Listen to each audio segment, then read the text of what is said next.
야, 얘들아, 드디어 새로운 강의가 시작되는 거 아니야? 야, 근데 이 새로운 친구는 누구야, 이거? 아까 인사했잖아요. 헤어스타일이 머리 지휘하셔야 될 것 같아, 지휘. 노래 잘할 것 같은데? 노래 봐. 노래 봐요.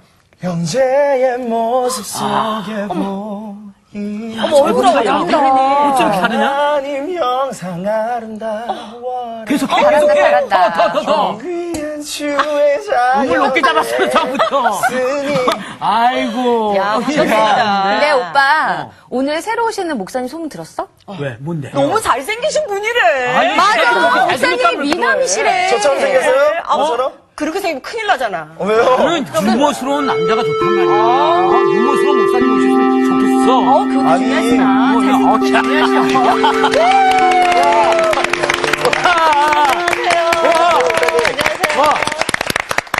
와, 급실망이에요.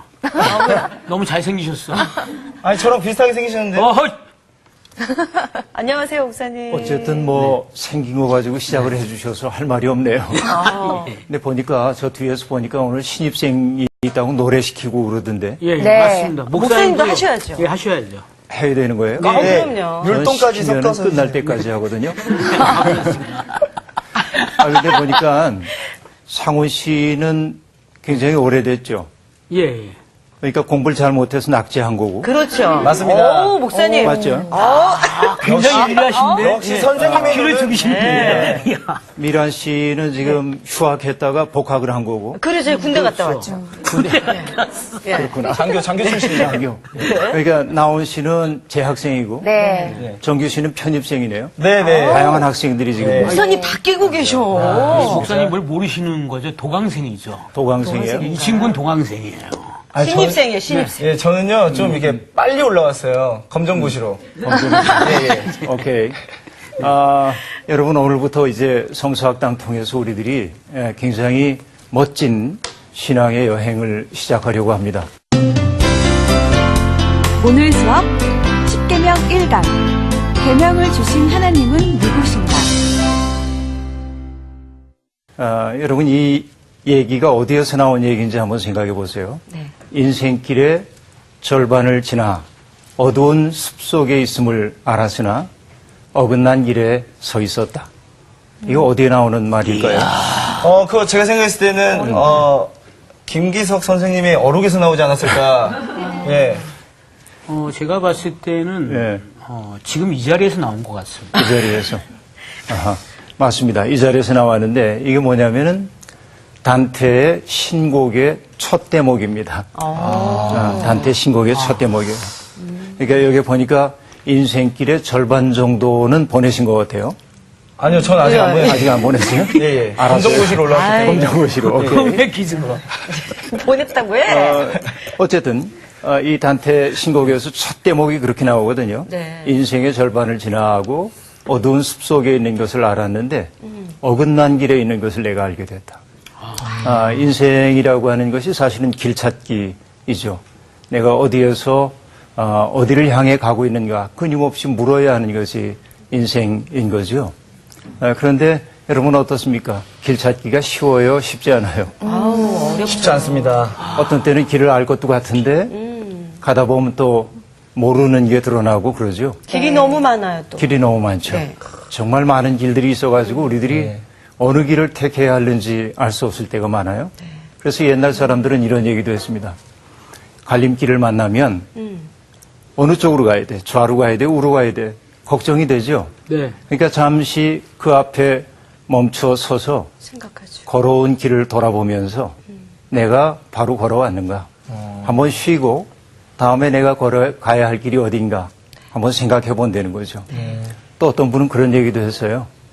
갈림길 앞에 설 때마다 나는 울지 않을 수 없다. 그렇죠? 어느 길을 가야 하냐 그 얘기지. 그래서 이것이 우리들이 인생길을 걸어가면서 겪게 되는 난감함이라고 얘기할 수 있겠습니다. 네. 살다 보면 그래서 누군가가 우리에게 바른 길을 가르쳐 줬으면 참 좋겠다. 이런 생각이 들 때가 있죠. 너무너무 그렇죠? 들어요. 정말 그렇죠. 네. 어떤 때는 내가 선택하지 않아도 너 이 길로 가야 돼. 누가 알려주면 좋을 것 같다. 고맙죠. 그런 생각이 들 때가 네. 있죠. 예. 길 잃어서 울어본 적 있어요? 혹시? 너무 많아요. 너무 많아요. 네. 엄마 없을 땐 항상 울었어요. 엄마가 길이구나, 그러니까. 엄마가 길이군요. 네. 길을 알고 계신 어머니. 네네. 그렇죠.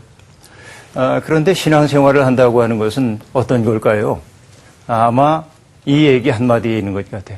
나는 내가 어디에서 와서 어디로 가는지를 안다. 이렇게 말씀하신 분이 있었어요. 네. 누구죠? 예수님.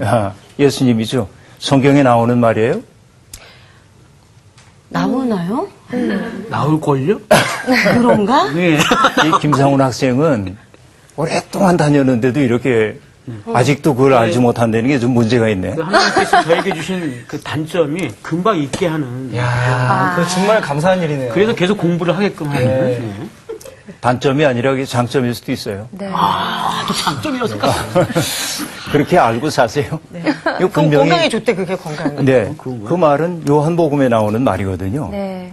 나는 내가 어디에서 와서 어디로 가는지를 알고 있다. 여러분 이 말 한마디에 사로잡혀서 우리가 예수를 길로 삼고 걸어가는 것이죠. 그런데 예수님을 길로 삼아 걸어간다고 하지만은 역시 길 찾기는 쉽지 않다. 그런 얘기예요.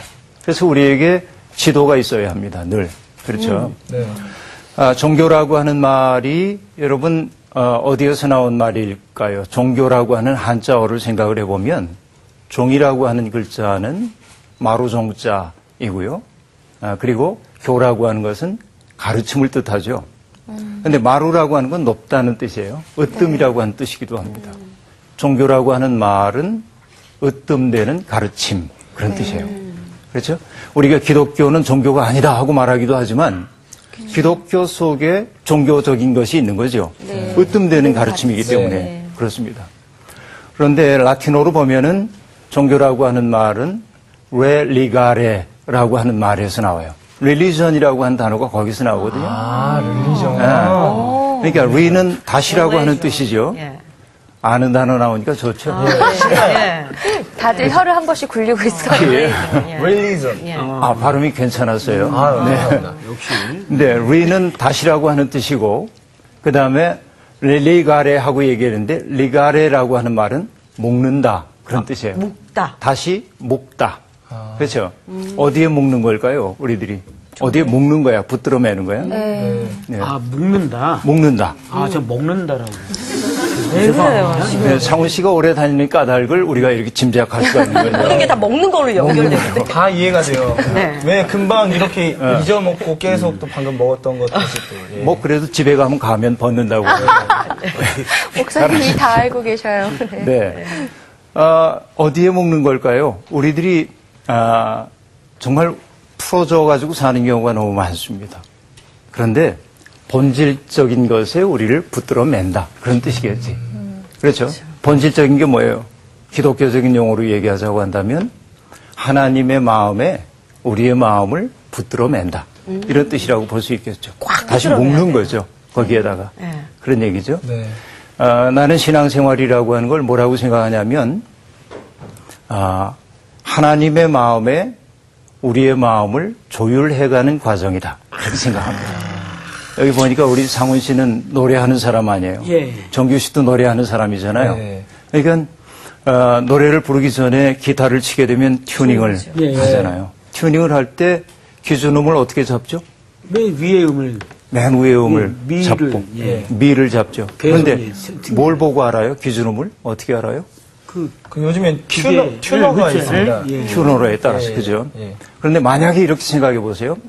튜너를 눌러가지고 기준음을 가지고 기타를 튜닝하면 좋은데 튜너 너 기분 나빠.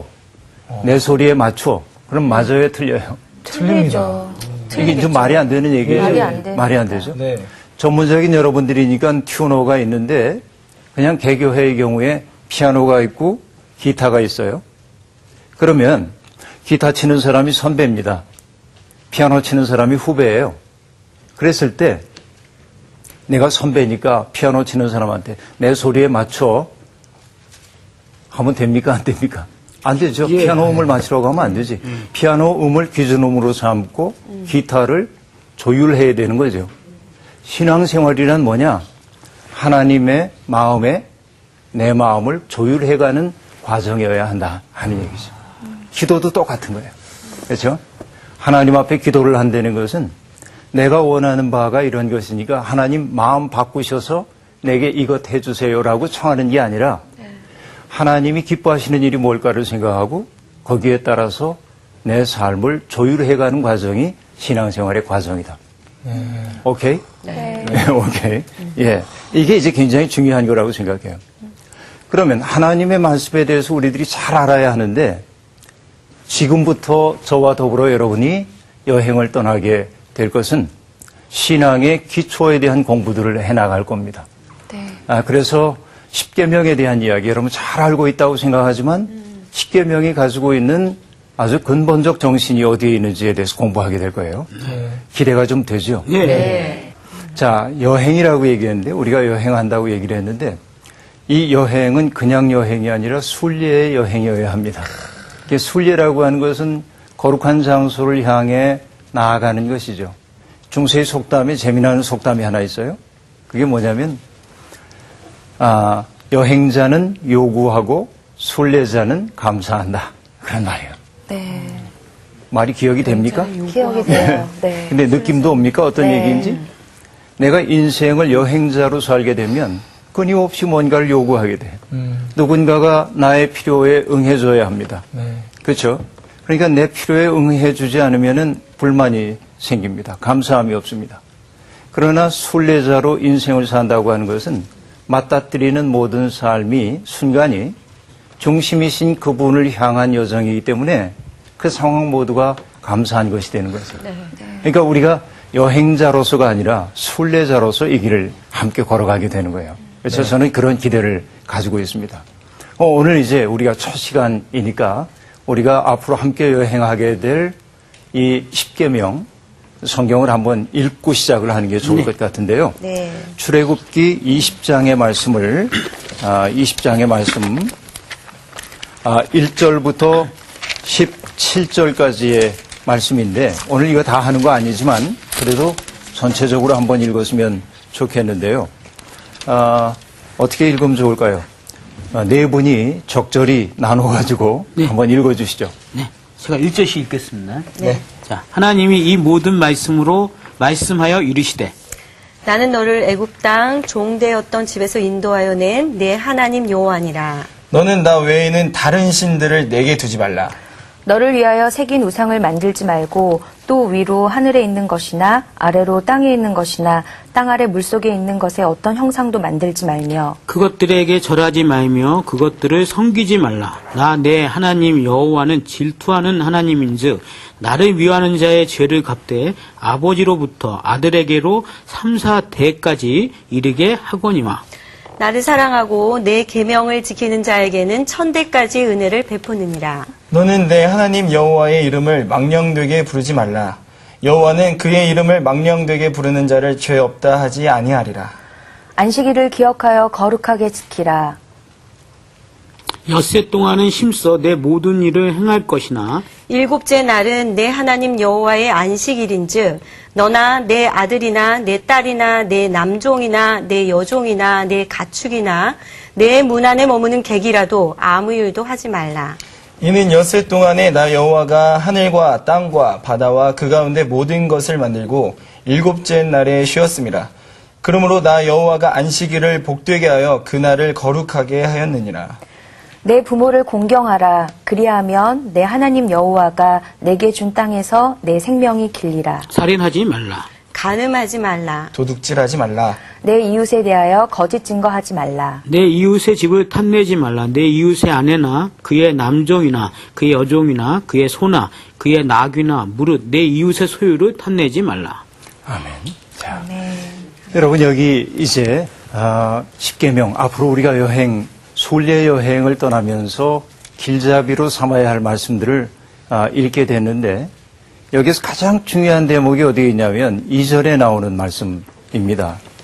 나는 너를 애굽 땅 종되었던 집에서 인도하여 낸 내 하나님 여호와니라 이 말씀이죠.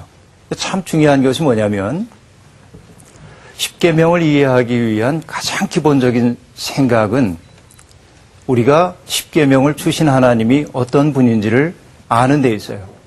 그런데 이 2절은 지금 그 하나님을 뭐라고 소개를 하고 있냐면 나는 너를 애굽 땅, 종되었던 땅의 집에서 인도하여 낸 내 하나님 여호와다 하고 말합니다. 어떤 사건을 상기시키고 있죠? 출애굽 사건이죠. 출애굽 사건, 예. 출애굽 사건을 상기시키고 있어요. 네. 다시 말하면 출애굽 사건과 연결되지 않고 십계명을 이해하는 것은 깊이 있는 이해가 될 수 없다 하는 얘기예요. 이게 아주 중요한 바탕입니다. 우리들이 앞으로 보게 될. 그럼 여러분 출애굽 사건이라고 하는 거와 앞으로 우리가 살펴보겠습니다마는 애굽 땅에서 종살이하고 있었던 그 백성들을 하나님께서 인도해 내신 사건을 출애굽이라고 이야기를 하고 있죠. 네. 출애굽 사건입니다. 그런데 출애굽 사건에서 하나님이 누구를 통해서 출애굽 사건을 시작을 하시죠? 모세예요. 모세를 통해서 이제 하십니다. 제가 아주 쉬운 걸 물으니까 여러분들이 답이 일제히 잘 나오고 있어요. 고맙습니다. 앞으로 제가 묻는 것은 대단히 쉬운 것만 이렇게 물을 텐데 자존심 상하면 말하세요. 어려운 것도 물을 테니까.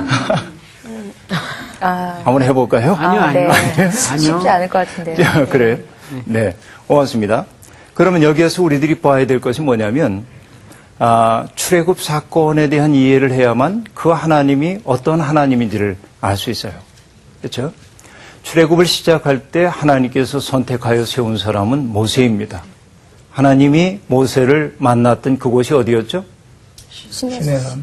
예, 시내산으로도 나오기도 하고 호렙산 그렇게도 말합니다.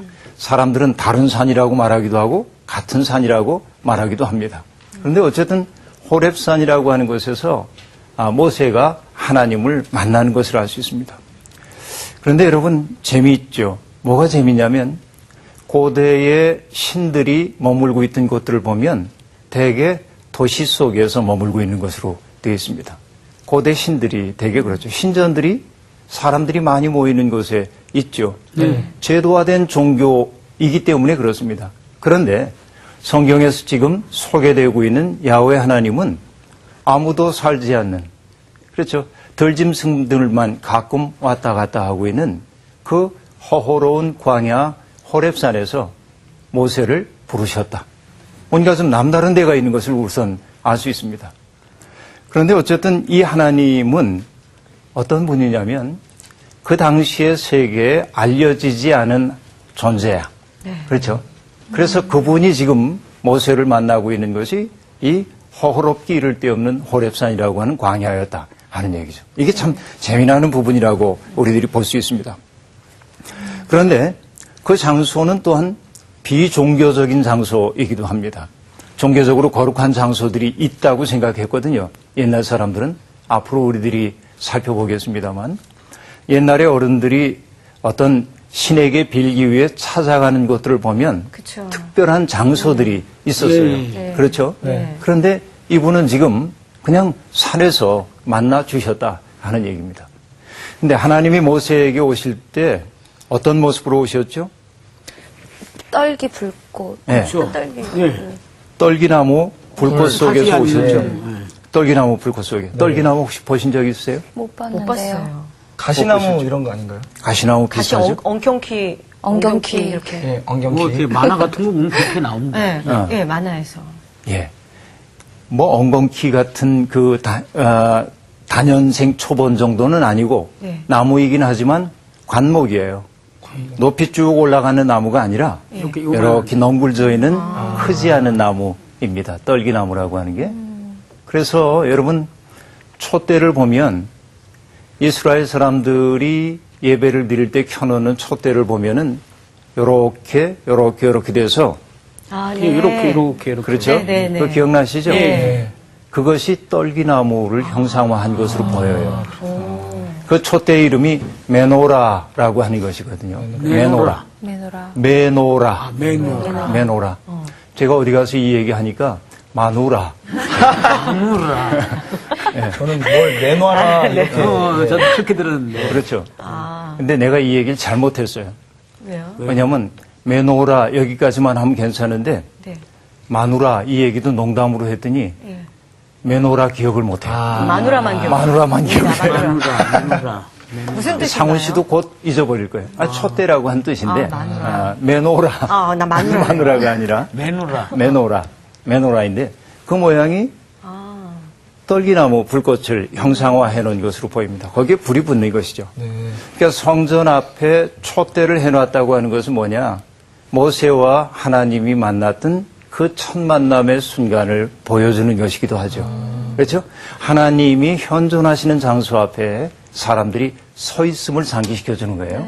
이게 이제 떨기나무 불꽃 이야기인데요. 그런데 굉장히 재미나는 것은 뭐냐면 떨기나무에 불이 붙었어. 그럼 어떻게 되는 게 마땅합니까? 타야죠. 타서 호로록 사라져야 합니다. 그렇죠. 그런데 어떻다고 지금 얘기하고 있어요? 꺼지지 않아요. 타지지 않아. 아니, 타지 않죠. 타지 불이 않죠. 타서 사라지지 않았다. 여러분은 그것을 어떻게 이해하십니까? 신비스러워요. 그거는 굉장히 어메이징한 일인 거죠. 예. 영어를 계속 쓰시네. 네. 뭔가 좀 있어 보이려고. 있어 보이려고. 네. 구상 선생님이라고 하는 시인이 계신데 국어 시간이야, 오늘. 보셨나요? 국어 시간 같아요, 지금. 구상 선생님의 시 가운데 그런 대목이 나옵니다. 말씀의 실상이라고 하는 시인데 두 일의 강아지만큼 은총의 눈을 뜨니 세상에 말씀 아닌 것이 없더라. 그렇게 말해요. 두 일의 강아지는 태어난 지 2주밖에 안 된 강아지야. 그만큼 은총의 눈을 떴더니 세상에 말씀 아닌 게 없고 신비 아닌 게 없는 거지. 이 세상에 제일 불행한 까닭이 뭔지 아세요? 신비의 감수성을 잃어버렸어. 감탄할 수 있는 능력을 맞습니다. 잃어버렸어. 맞죠? 예. 정말 그래요. 감탄할 수 있는 능력이 우리에게 있어야 되는데 그거 없는 거지.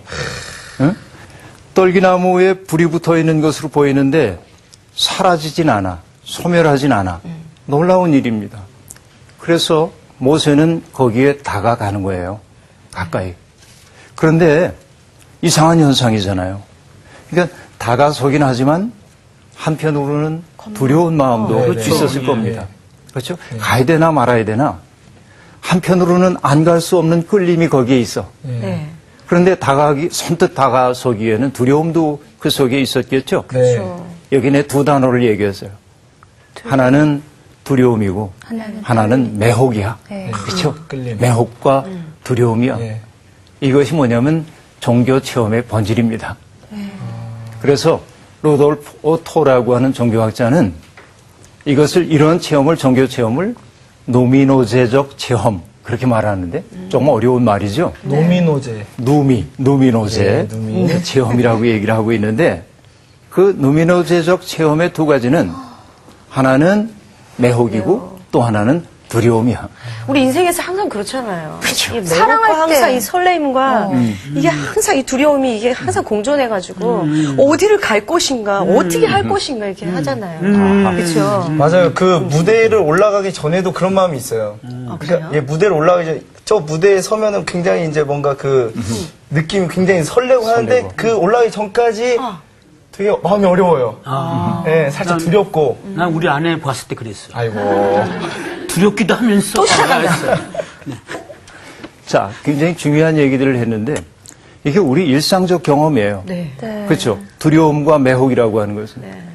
종교 체험이라고 하는 것은 일상을 떠난 특별한 경험이 아니구나 하는 거 우리 알 수 있어요. 여러분이 지금 다 얘기했잖아요. 아내를 봐도 그렇고 무대에 올라가기도 전에 그렇고 어떤 일상의 체험 속에서도 이 두 가지가 공존하고 있다. 문제는 뭐냐면 이 일상적인 경험들을 깊이의 차원으로 바꿀 수 있는 능력이 우리에게 좀 부족해. 그렇죠? 그래서 우리들이 이제 깊이 있게 종교 생활 속에 들어간다고 하는 것은 그런 것들 깊은 세계로 갈 수 있는 길을 잘 찾기 시작하는 것을 의미해요. 맞죠? 네.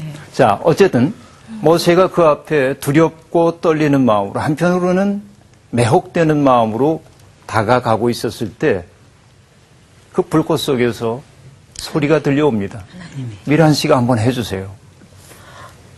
미란아. 계속하세요. 어떻게 부르셨죠? 모세에게 뭐라고 얘기를 했죠? 하나님이? 내 신을 벗어라. 아, 그랬나요? 내가 서 있는 곳은 거룩한 곳이니 내 발에서 신을 벗어라. 그랬어요. 왜 신을 벗으라고 했을까요? 복종? 복종? 순종? 네. 속세와의 어떤 속세와의 구별됨? 단절, 구별됨? 구별됨. 네. 네, 좋습니다. 여러분, 내가 어디에 이력서를 내려고 그러죠? 이력서를 내려고 그래요. 네. 근데 이력서라고 얘기할 때 이가 어떤 글자인 줄 아세요? 네, 신발. 그렇죠. 발자국이야. 내가 걸어온 발자취야. 이력서라고 하는 게. 내가 신은 신발이라고 하는 것은 결국 뭘까요? 나야, 나. 그렇죠? 내가 지금까지 살아왔던 내 모습이란 말이야, 그것이. 나의 자아예요. 그런데 이 신의 현존 앞에 서기 위해서는 그것을 벗어야 된다는 거예요. 나라고 생각했던 것, 모든 거를. 내가 알고 있던 것, 나의 옳음, 나의 의로움, 내 경험, 그리고 나를 안전하게 해줬던 모든 것들, 그거 다 내려놓고 그 앞에 서야 하는 거예요. 다시 얘기하면 뭐냐면 무장해제하라 그 얘기야. 네. 나를 지키기 위해서 했던 모든 것들을 다 내려놓고 그분의 현존 앞에 벌구성이처럼 엎드려라. 그 얘기죠. 그래서 모세가 그 앞에 탁 엎드립니다. 그런데 여기서 한 가지를 더 보고 가야 하는데 떨기나무라고 하는 이 나무를 히브리어로는 세네라고도 하고 스네라고도 발음이 가능해요. 네. 그런데 떨기나무를 뜻하는 스네라고 하는 것은 아까도 얘기했지만 크게 자라는 나무가 아니죠. 네. 그래서 어떤 의미로도 쓰이냐면 보잘것없다, 하찮다 그런 얘기예요. 그런데 여기서 여러분 놀라운 것 우리들이 봅니다. 보잘것없고 하찮은 것 속에 하나님이 현현하셨다. 그렇죠? 이게 놀라운 거예요. 네. 하나님이 스스로를 지금 드러내시는 장소가 사람들에게 잘 알려진 것, 멋들어진 것, 화려한 것이 아니라 너무나 보잘것없어서 눈에 띄지도 않고 사람들에게 숨겨져 있는 곳에 나타나셨다 그 얘기지. 네. 그런데 보잘것없는 것을 뜻하는 그 떨기나무라고 하는 말은 동시에 어떤 의미도 갖고 있을까요? 언어가 의미 변화를 겪어가지고 이렇게 되죠. 보잘것없는 사람, 별 볼 일 없는 사람, 그렇게도 볼 수 있어. 그러면 하나님이 떨기나무 불꽃 속에서 당신을 드러냈다고 하는 말은 의미를 추적하다 보니까 세상에서 정말 보잘것없어 보이는 그 사람들 속에 현존하셨구나. 사람 취급도 받지 못하고 살고 있던 사람들, 내가 이 세상에 태어났지만은 왜 태어났는지도 알지 못했던 그 사람들 속에 하나님이 당신을 드러내셨다. 그런데 더 놀라운 것은 무엇일까요? 그것은 이 대목입니다. 그들은 있어도 그만이고 없어도 그만인 존재였어. 이전까지는. 그런데 하나님이 그들 가운데 현존하시자 그 떨기나무가 어떻게 됐어요? 불타올랐다. 빛이 나게 되었다. 뭔가 감이 좀 옵니까? 네. 그러니까 정말 이스라엘의 하나님이 당신을 드러내 보여주신 떨기나무라고 하는 것, 그것은 놀라운 상징이에요. 정말로 보잘것없는 사람들 속에 그분이 함께 현존함을 통하여 그들이 빛나는 존재가 되었다. 그 얘기죠. 그러니까 이 하나님에 대해서 우리들이 제대로 알고 가야 성경을 제대로 이해하는 것이 된다는 얘기죠. 이게 이제 참 중요해요. 자, 내가 서 있는 곳은 거룩한 곳이야. 그러니까 발에서 신을 벗어라 하고 얘기했어요. 아까 얘기했듯이 신이라고 하는 것은 그동안 내가 쌓아왔던 나라고 생각하는 모든 것들이야. 하나님 앞에서는 그것 다 내려놔야 돼. 근데 여기서 질문. 내가 서 있는 곳은 거룩한 곳이니 하고 말했는데 그곳이 어디기에 거룩한 곳일까요? 하나님이 함께 하시는 곳이. 하나님께서 하나님과 만들어 같이 놓으신 세상. 만들어 놓으신 세상. 넓게 그렇게 얘기했네요. 예. 옳은 얘기고. 또요? 하나님하고 함께 함께 있는 시간. 예. 하나님 앞은 모두 다 거룩한 곳이죠. 그러니까 내가 하나님 앞에 서 있다고 생각하면 이곳이 거룩한 곳이겠죠. 하나님과 관계를 맺고 있는 그곳이야말로 거룩한 곳이에요. 신학교 다닐 때 신학책을 읽다 보니까 이런 말이 나왔어요. 어느 신학교에서 신학생 하나가 질문을 했답니다. 선생님 골탕 먹이려고 교수님 하나님이 어디에 계십니까? 그렇게 물었어요. 그럼 그 설명하기 위해서 다양한 언어들이 동원되어야 하는지도 모릅니다. 그런데 이 선생님은 지혜로운 분이었어요. 뭐라고 말했냐면 당신과 나 사이에 있습니다. 다시 말하면 이게 무슨 뜻일까요? 여기 어디 계시다고 하는 것 말하나요? 그거 아니지. 지리적 공간을 말하는 게 아니야. 네. 어떤 얘기입니까? 내가 나온 씨를 하나님의 형상대로 지음받은 존재로 대하기 시작할 때 그곳에 하나님이 현존하고 계시는 거지. 나와 당신과 맺는 관계 속에 하나님이 현존하신다. 이게 참 대단히 거룩한 얘기라고 볼 수 있겠죠. 그러니까 내가 서 있는 곳은 거룩한 곳이다. 내가 서 있는 곳은 우리가 서 있는 이 자리일 수도 있습니다. 모세가 서 있는 호렙산일 수도 있습니다. 그러나 바로 그것이 하나님의 현존의 장소라고 하는 사실을 인식하고 살면 거긴 거룩한 곳이야. 그렇죠? 신앙생활을 한다고 하는 것은 바로 그런 의미이겠다 하는 얘기입니다. 근데 어떨 때요. 네. 하나님이 여기는 거룩한 곳이니까 미란아 네가 갖고 있는 거 다 벗고 무장해제하고 나한테 와. 이렇게 말씀하시는 거를 알면서도 이 무장해제가 안 될 때가 있어요. 어쩔 수 없는 사람이죠, 뭐. 그래서 그게 잘 된다고 얘기하는 사람이 거짓말이에요. 그래서 아까 시 얘기 자꾸 나오는데 돌아가신 오기원 선생님의 시 가운데 이런 시 구절이 나옵니다. 만물은 흔들리면서 흔들린 만큼 튼튼한 줄기를 얻고 이런 대목이 나와요. 언제 어떻게 다 외우시지? 천천히 말씀해 주시면 좀 써먹어요. 아주. 자, 이게 굉장히 중요한 얘기인데 흔들리지 않는 것은 정말 위험한 겁니다. 때때로 흔들릴 수 있어야만 뿌리도 든든해지고 줄기도 든든해지는 거예요. 그런데 문제는 뭐냐면 내가 흔들리고 있다고 하는 사실을 인식하는 거죠. 그렇죠? 네. 그래서 절대적 확신 속에 거한다고 하는 사람들은 위험하기 쉬워요. 오히려. 탁 넘어지기 쉽습니다. 네.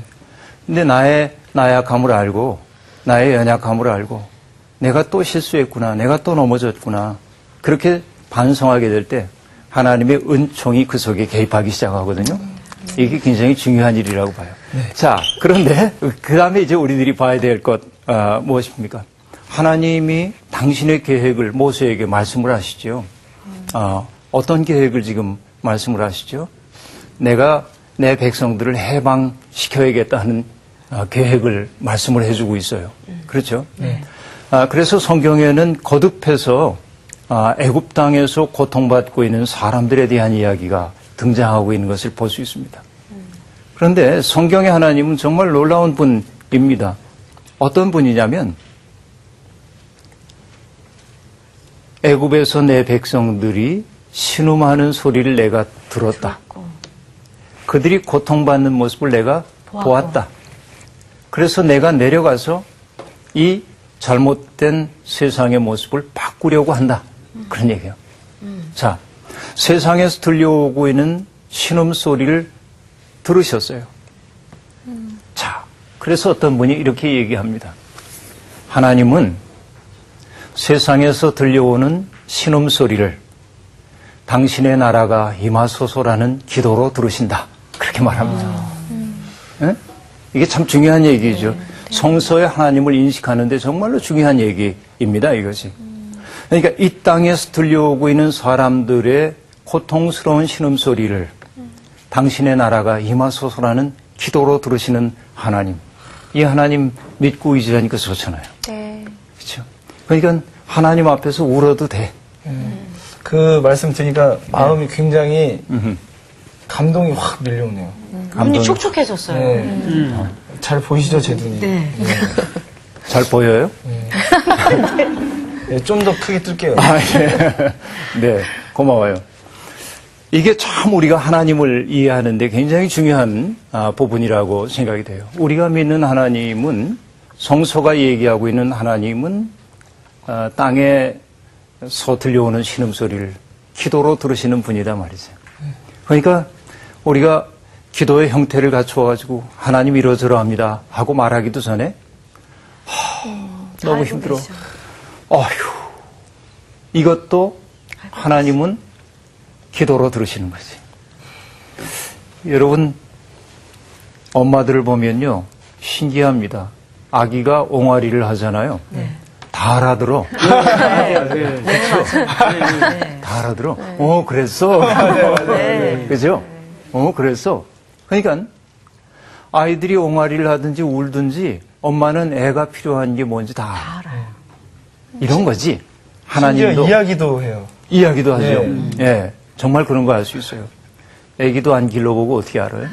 진짜 그거 이상하네. 이상하네요. 저희 누나가 네. 제가 조카들이 많은데 솔직히 얘기해요, 솔직히. 예, 제가 누나랑 같이 살고 있습니다. 네. 예, 조카들을 이제 한 3개월밖에 안 됐는데 이러면 그랬어. 그래. 그래서 뭐 계속 이야기를 걸어요. 잘한다. 오케이. 자, 결혼하면 잘하겠어. 그런 옹알이 혹은 그런 그 울음소리조차도 하나님은 우리가 말로 표현하지 못하는 것까지도 다 알아들으시는 분이다 말이죠. 이것이 이제 출애굽기가 우리에게 보여주고 있는 하나님의 모습이죠. 참 감사한 일이라고 볼 수 있죠. 그런데 이 하나님이 당신의 일을 하면서 모세에게 뭐라고 얘기한 거냐면 내 일을 하는데 내 도움이 필요해. 그렇게 말씀하셨어. 자, 여러분, 세상에서 우리가 큰 은혜를 받았다고 한다면 어떤 게 은혜냐면 나 같은 사람을 불러주셔서 당신의 백성으로 삼아주신 것 감사. 네. 그보다 더 큰 은혜는 뭔지 아세요? 나 같은 사람을 불러서 내 일을 함께 하자고 내 일을 하는데 내 도움이 필요해라고 그분이 말씀하신다는 사실이에요. 하나님은 상훈 씨의 도움이 필요합니다. 네? 이게 큰 은혜야, 진짜로. 생각해보면 그래요. 네. 그래서 어떤 분이 얘기했죠. 우리 없이 우리를 창조하신 하나님은 우리와 더불어 세상을 구원하기를 원하신다. 그렇게 말했어요. 하나님이 우리의 도움이 필요로 하대. 근데 모세는 겸손한 사람입니다. 그래서 하나님, 사람 제대로 보셨습니다. 나 아니고 누가 이 일을 하겠습니까? 그랬나요? 아니요. 그렇지 않죠. 뭐라고 얘기했습니까? 입이 우둔하다고. 예, 입이 둔한 사람이라고 얘기했죠. 근데 한마디로 얘기하면 뭐냐면 사람 잘못 보셨습니다. 네. 제가 그 일을 할 만한 사람이 못 됩니다. 하나님이 모세를 귀히 여기셨던 것은 그 때문일 것 같아요. 그렇죠? 자기가 할 수 없기에 모세는 나중에 어차피 하나님의 일을 맡게 되었을 때 자기의 능력으로 하지 않고 어떻게 할 수밖에 없었습니까? 하나님 앞에 엎드릴 수밖에 없었죠. 네. 그렇죠. 이것이 중요해요. 그런데 모세는 정말 피하고 싶어. 그 일을. 이 역사에 개입하시려고 하는 하나님의 계획은 아름다우나 하필이면 그 어려운 일을 위해 왜 납니까? 나는 피하고 싶습니다. 나는 자격이 안 됩니다. 못합니다. 이것이 모세의 마음이었죠. 그래서 모세는 하나님 앞에 여쭙습니다. 만약에 사람들이 누가 너를 보냈느냐고 한다면 내가 누구라고 얘기할까요? 그럽니다. 이름이 뭡니까? 그렇게 묻습니다. 그때 하나님이 하신 말씀이 뭐였죠? 나는 나다. 혼자 네. 난 스스로 있는 자다. 나는 스스로 있는 자다 그러기도 했는데 나는 나다 그렇게 말합니다. 대답이에요? 대답의 거절이에요? 대답이요. 대답. 그럼 나는 나다라고 하는 말 속에서 여러분 어떤 정보를 얻으셨습니까? 나예요, 그냥. 나는 나다. 이름이 어렵죠? 중요치 않고 응? 이름이 중요치 않고 어. 나의 어떤 그 스스로에 있는 어떤 그런 거 그냥 그대로 표현이 안 되네. 저는 딱 느껴지는 게 절대감? 음흠. 예. 난 오케이. 절대자다. 오케이. 나는 나다. 나는 나다라고 하는 말은 하나님이 당신을 드러내시는 말이기도 하면서 당신을 은폐하는 말이기도 합니다. 다시 말하면 나는 나라고 하는 말은 나는 인간의 경험이나 언어 속에 담기기에는 너무 큰 존재야.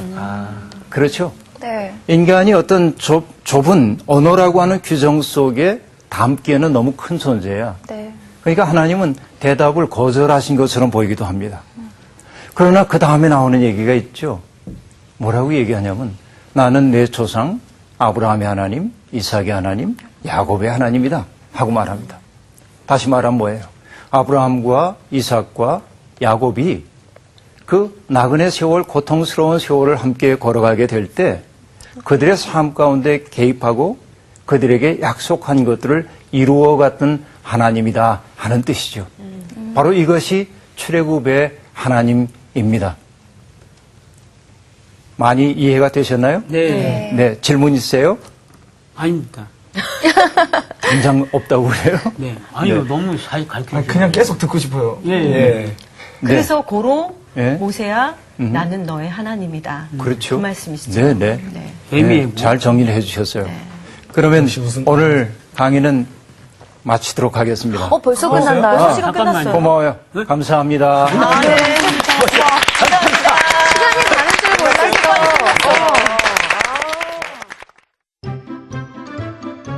이번 주 퀴즈입니다. 믿음의 조상 아브라함의 조카 롯이 살던 곳이며 의인 10명이 없을 정도로 타락하여 멸망한 도시는 어디일까요? 1번 가나안, 2번 소돔, 3번 사마리아, 4번 갈릴리. 정답을 아시는 분은 CBS 성서학당 홈페이지 www.cbs.co.kr/s쿨에 정답을 올려주시거나 우편으로 보내주시면 됩니다. 보내실 곳은 서울특별시 양천구 목동서로 159-1번지 CBS-TV 성서학당 담당자 앞입니다. 선정되신 10분에게는 대한성서공회에서 제공하는 성경, 로고스 미디어에서 제공하는 카드 전자성경, 신우인, 송태근, 이영재 목사의 책 가운데 하나를 드립니다.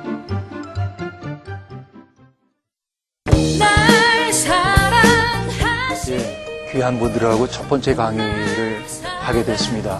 설레는 마음이 있었는데 패널들이 아주 호응을 잘해주셔서 편안한 마음으로 그렇게 강의를 할 수 있었습니다. 시청자 여러분들에게도 아주 의미 있는 시간이 되었으면 좋겠고요. 첫 시간에 얘기한 대로 이 순례의 여정을 통하여서 우리의 내면이 더 하나님이라고 하는 중심에 가까워지는 계기가 될 수 있으면 참 좋겠습니다.